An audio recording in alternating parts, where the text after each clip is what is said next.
Tumepewa neno kutoka kitabu cha Mathayo takatifu mlango wa 5 mstari wa 43 mpaka 48.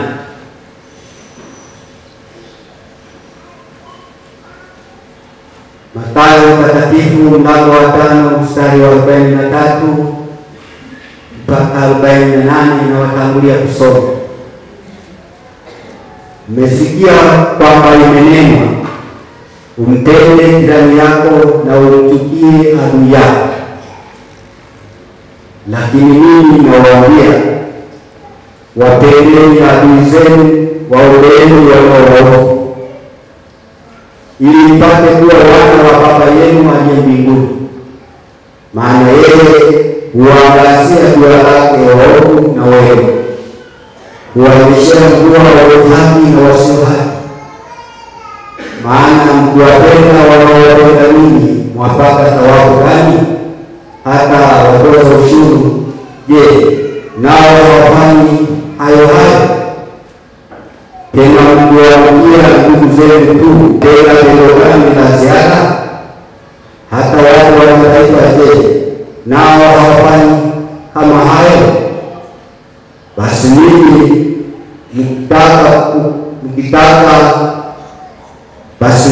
mtakuwa mkamilifu kama Baba yenu wa mbinguni alivyo mkamilifu. Bwana Yesu asifiwe. Ndugu zangu, haya ni mafundisho ya Bwana Yesu akiwepo duniani,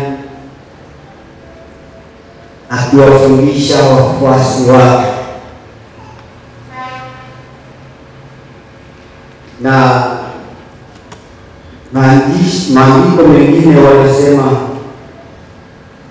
ni hotuba ya mlimani.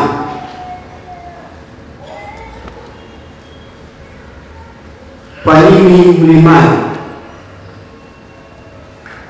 Huu ni utaratibu alioweka Mungu mwenyewe, kwamba maagizo yake watakuwa wameyapokea kule mlimani. Tukikumbuka Musa mwenyewe alikuwa anaenda kuchukua maagizo kule mlimani, ndiko huko alipochelewa, ikatokea Haruni kaingia madaraka kutengeneza dawa. Kwa swala la mlimani ni mpango wa Mungu mwenyewe. Lakini katika mlango huu wa 5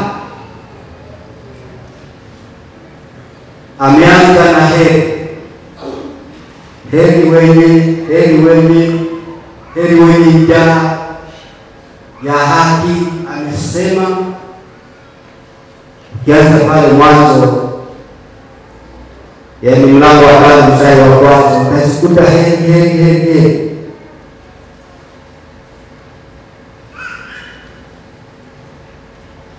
Na amesema mambo mengi yote haya kwa kulikaza kanisa, kwa kulimarisha kanisa. Naposema kanisa kwa maana ya wafuasi wake, wale wanaofuata, waliokubali, aliowachagua.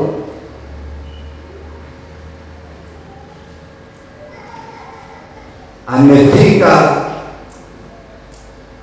kwenye mlango hii mistari hii tuliyosoma 43 kuja mpaka 48, ndipo tunayakuta haya sasa. Anasema, mmesikia kwamba imenenwa, mpende jirani yako na umchukie adui yako.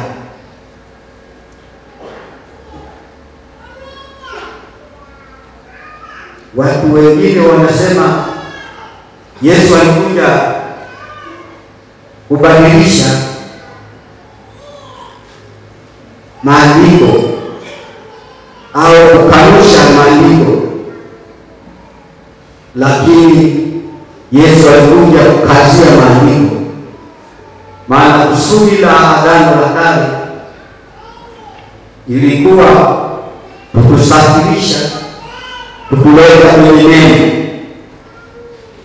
Neema ilipoonekana, ilipopatikana kupitia Yesu Kristo mwana wa Mungu, ndipo sasa anasema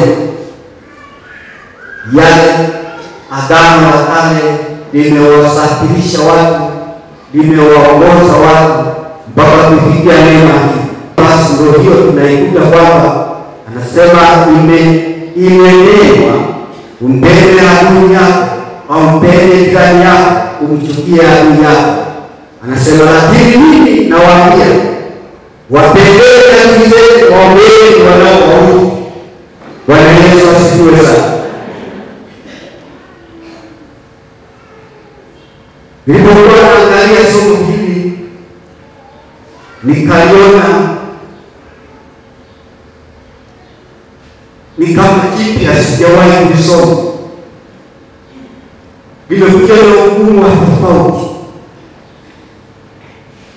Hapa tunakumbushana haya maneno, hii mistari tunakumbushana mara nyingi, miaka mingi, siku nyingi, wakati mwingi tumesoma na kujifunza.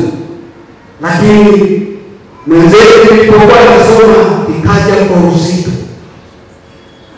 kwa maana ya kwamba nipende adui, nimpende adui. Nikaukuta mkutano wa kila linalokuja, mkutano unakuja unasema hapa huwezi. Mkutano unakuja unasema hapa ni pagumu. Nikiwa najiangalia na kujitathmini, nikaangalia nikakuta kwamba anasema mpende adui. Kaanza kutafuta adui ni yupi. Bwana Yesu asifiwe. Adui yako ni yupi? Nikakuta kwamba adui yangu ni yule anayekatao, anapoona anaona kama nimejinea hivi. Huyo ni adui yangu.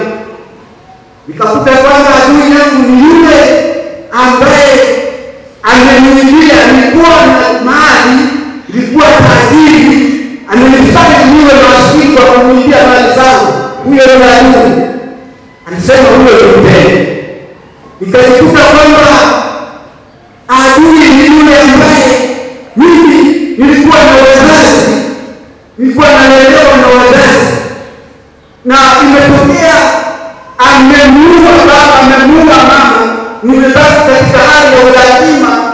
Sema huyo ni adui, ananiambia nipende. Nakuta kwamba mtu nilikopesha hela, nikamwamini nikampa hela, amenizuru mali zangu, hajanipa hela yangu, lakini kwangu huyo ni adui, ananiambia nipende. Nikachunguza vitu vingi. Wengine nilikuwa na mke, wengine nina mke. Kuna mtu watu wanatembea na mke wangu, huyo ni adui yangu, lakini anasema nipende. Nina mume wangu, mali zangu zote zinaishia kwako, kwa anakula mali za mume wangu. Yaani huyo ni adui yangu, anasema nipende. Ndipo tunakuta kwamba katika mambo hayo kupenda adui kuna pagumu sana. Bora pagumu, bora pagumu. Bwana Yesu asifiwe sana.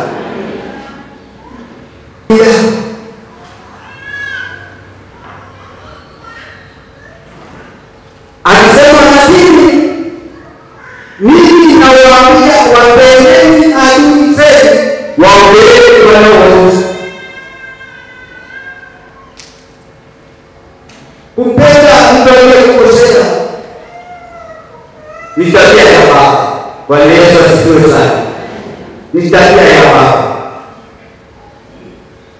Tunajifunza kwenye Biblia katika kitabu cha Luka Mtakatifu mstari wa 24, habari ya mwana mpotevu.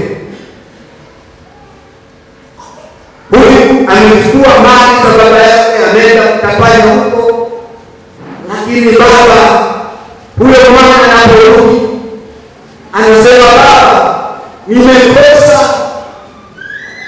kwako, nimekosa mbinguni pia. Maana nimekosea wewe, nimekosea na Mungu. Sitaki kuitwa mwana wako tena, bali nifanye kama mmoja wa hao vibarua walioko hapa nyumbani. Baba anampokea mtoto kwa furaha. Anawashawishi na wale ambao wako pamoja naye, ndugu na jamaa, wafurahi, washangilie pamoja naye. Huruma ya baba, huruma ya baba. Lakini mstari wa 44 anasema, ili mpate kuwa wana wa baba yenu aliye mbinguni, maana yeye huangazia jua lake waovu na wema, huonyesha mvua wenye haki na wasiohaki. Upendo wa Mungu ni wa ajabu sana. Tunajifunza katika kitabu cha Yohana Mtakatifu kuhusu upendo wa Mungu. Yohana Mtakatifu mlango wa 3:16 anaonyesha upendo wa hali ya juu wa kipekee wewe. Kwa maana jinsi Mungu aliupenda ulimwengu, alipopenda ulimwengu, ndugu zangu, hakupenda katika hali ya utakatifu. Aliupenda ulimwengu kwa hali ya uchafu, ya uovu sana. Akaupenda, akatafuta namna ya kuosha, namna ya kutakasa. Ndio maana anasema bila aminiye asipotee, bali awe uzima wa milele. Kwa sababu anataka mtu ambaye anataka amfuate yeye, amwamini huyu Yesu Kristo, ambaye ndio hisopu yetu, ambaye ndio utakatifu wetu. Alitupenda tukiwa maadui. Tulikuwa maadui, tulikuwa katika uovu, tulikuwa katika kumwasi, tulikuwa tumemkosea, lakini akatupenda. Kwa hiyo Yesu alipokuja alisema mpende adui yako. Anataka kutufundisha kwamba hata Mungu mwenyewe aliwapenda ninyi mliokoka.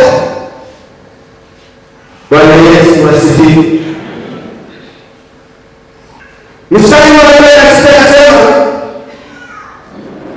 maana mkiwapenda wanaowapenda ninyi, mwapata thawabu gani? Hata watoza ushuru je, nao hawapati hayo? Mungu katika kazi ya kutoa thawabu au kupa malipo ya matendo yetu ni pale tunapofanya kazi ya kukamilisha upendo wake. Kanisa litasimama kwa ajili ya kusimamia vizuri upendo, kulinda na kutunza upendo wa Mungu. Na hilo ndio kusudi aliyotia Yesu, kwamba tuwe na upendo, tupendane sisi kwa sisi. Na katika mafundisho yake haya anasema Mungu huwaangazia jua wasio haki na walio haki, huwanyeshea mvua waovu na watakatifu. Yeye Mungu anafanya kwa usawa. Bwana Yesu asifiwe sana. Anapoondoa asubuhi jua linaohurumia wote, anapoamua kutoa mvua anawahurumia wote. Lakini wanadamu tuna tabia ya kubagua kubaguana, kusema huyu si mtakatifu, huyu ni mtakatifu. Ameendelea kusema kwamba tena mkiwaambia ndugu zenu tu, mnatenda neno gani la ziada? Hata watu wa mataifa je, nao hawafanyi kama hayo? Kama tunabagua, sasa tutakuwa tofauti gani na waangalifu? Kumbe inatubidi, inatupasa kupendana sisi kwa sisi. Tukitaka kuongeza utakatifu wetu mbele za Mungu na mbele za watu, ni kwamba ufanye jambo la ziada, na ndio kusudi la Yesu Kristo, kwamba tuonekane sisi tuko tofauti. Mataifa watu wasiojua Mungu wajue kwa kubeba maneno ambayo ni ya ziada. Lakini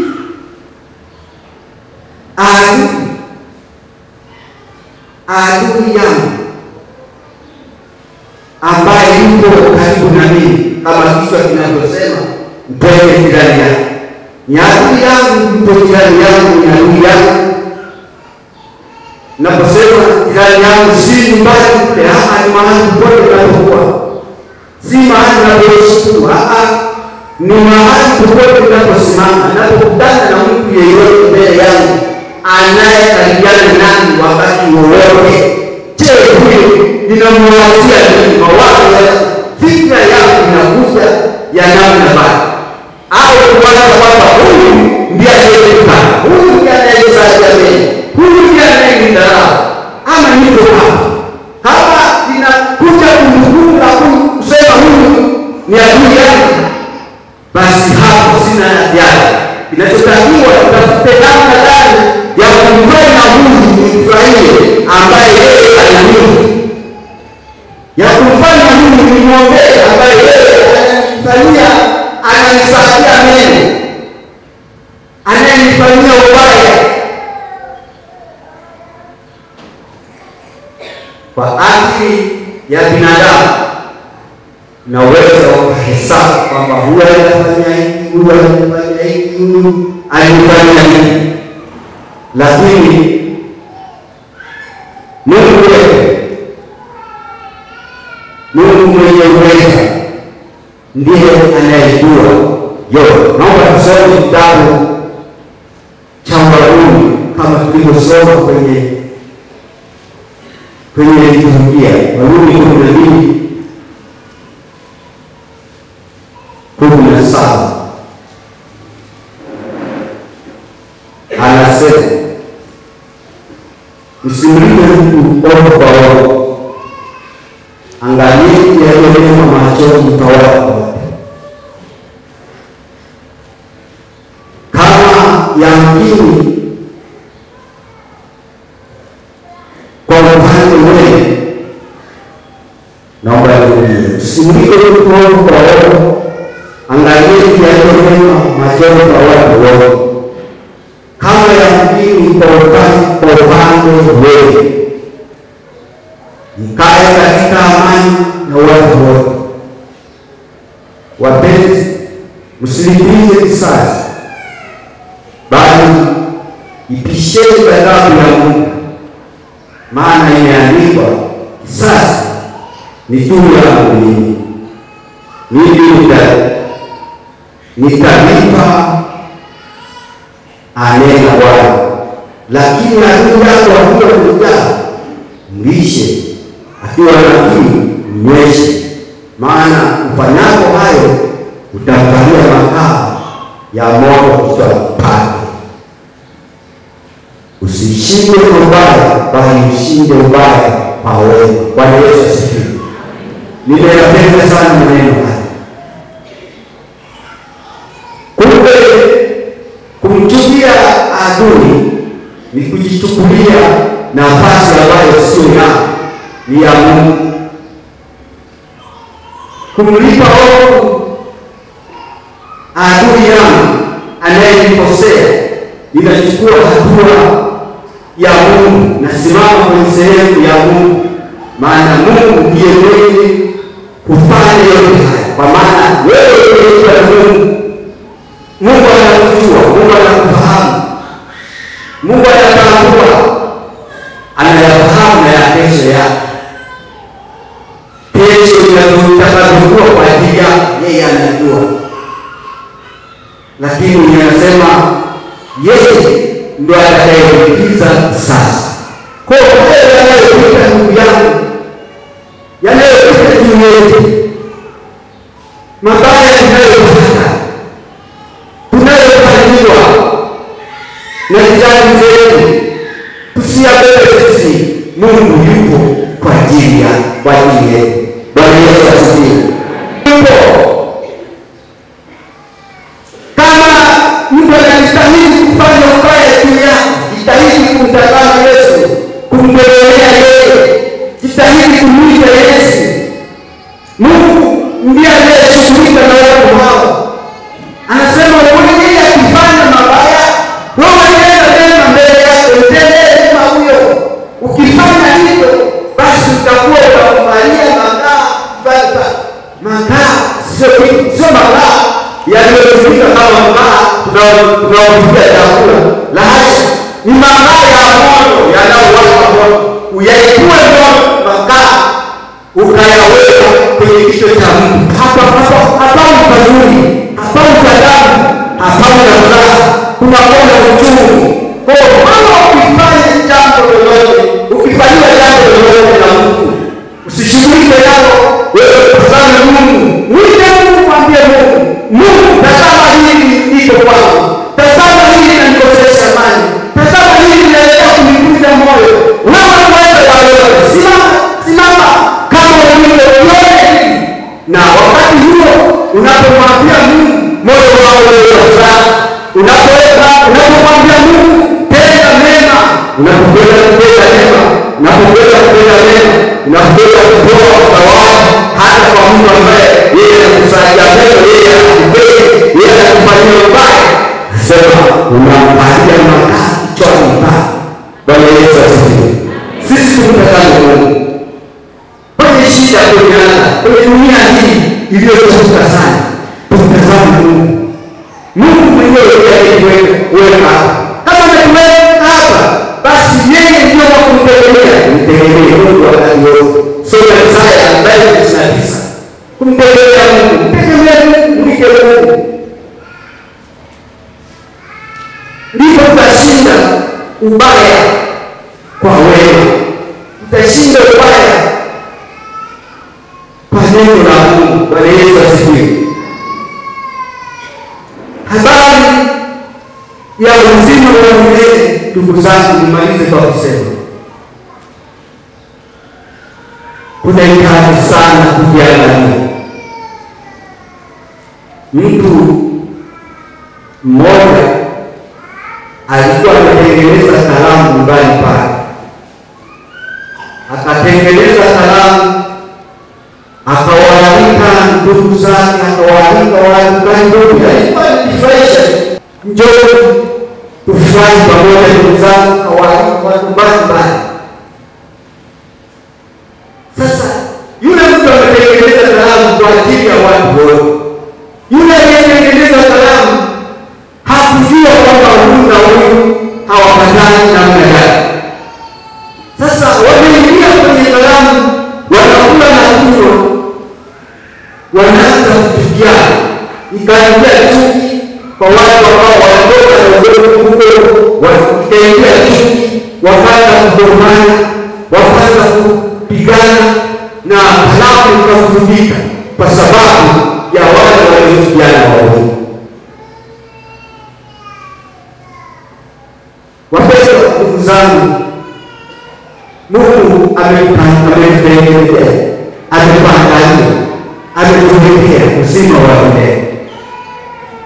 Sasa katika hiyo hali ambayo tumetuwekea ya uzima wa milele, tuliokuwa mimi na wewe ambao Mungu ametuandalia. Kwa hiyo tupasi kugombana sisi kwa sisi kwenye karamu ya Mungu. Kwenye karamu ya Mungu tusigombane, tupendane, tuhurumiane. Hakuna njia nyingine ya kushinda adui. Njia ni Yesu Kristo peke yake. Tukae kwa kujitahadhari sana, tukijua kwamba huyu adui yupo wakati wote, usiku na mchana, ambaye ni Ibilisi, Shetani. Bwana Yesu asifiwe sana. Yeye amesimama ili kuwavuruga msipatane, msifanikiwe kuifikia ile siku Mungu aliyoiandaa.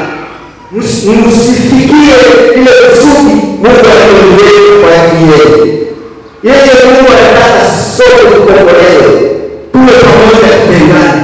Lakini huyu yeye amesimama na wakati wote, anahangaika usiku na mchana kukufikirisha, kukufisha ili usipate ile neema Mungu aliyokuwekea.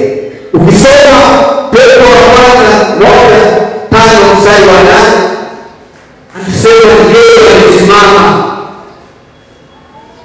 amesimama na kuona huruma, anatafuta mtu amlezi. Ukisoma, ukiendelea kusoma, anasema mpigeni huyo ndugu yako. Unapoona adui anasimama mbele, mpige kwa kumtendea mema wewe, kwa kumhurumia, kwa kumwombea. Bwana Yesu asifiwe sana.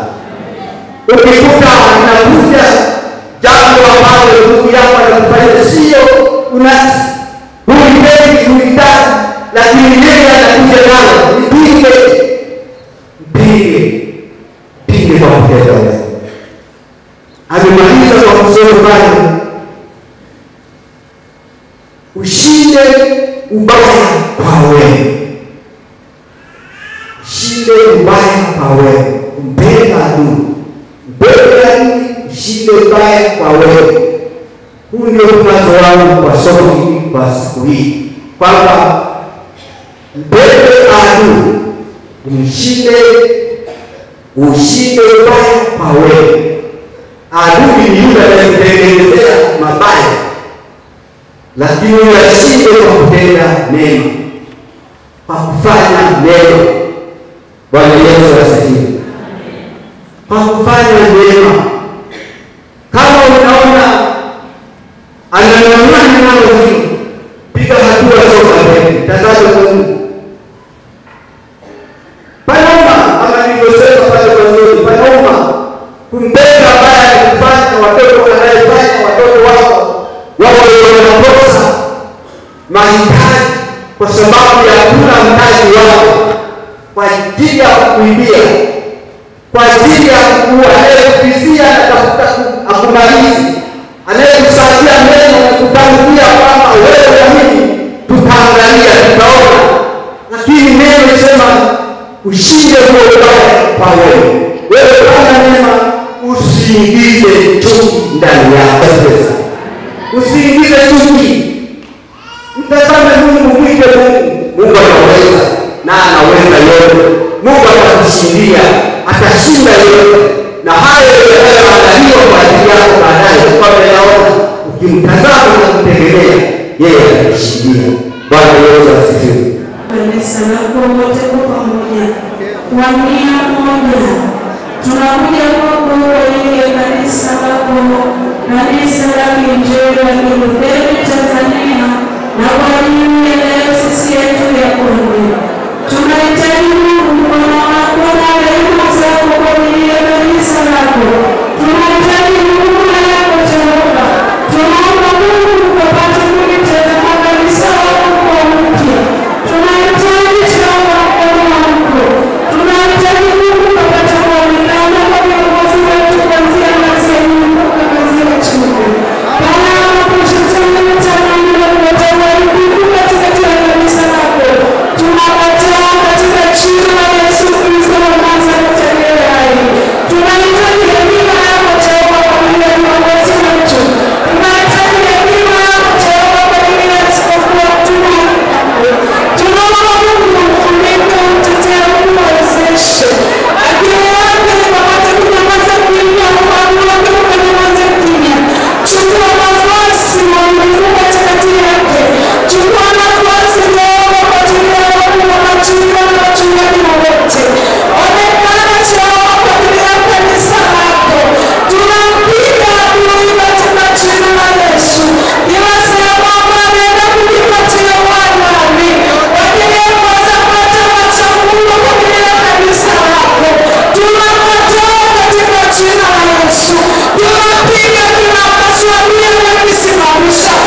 yani anachukua anaweka. Mabena Filling Station iliyopo Mwaka Tunduma, barabara ya Sumbawanga, inawakaribisha wateja wake wote wa vyombo vya moto kupata nishati safi ya mafuta yenye viwango bora na ujazo sahihi kwa matumizi ya chombo chako. Pia tunapenda kuwafahamisha taasisi na makampuni tunatoa punguzo kabambe kwao. Kwa maelezo zaidi tupigie simu namba 0748 40 34 13. Narudia 0748 40 34 13. Mabena Filling Station, tunajari chombo chako. Nyote mnakaribishwa.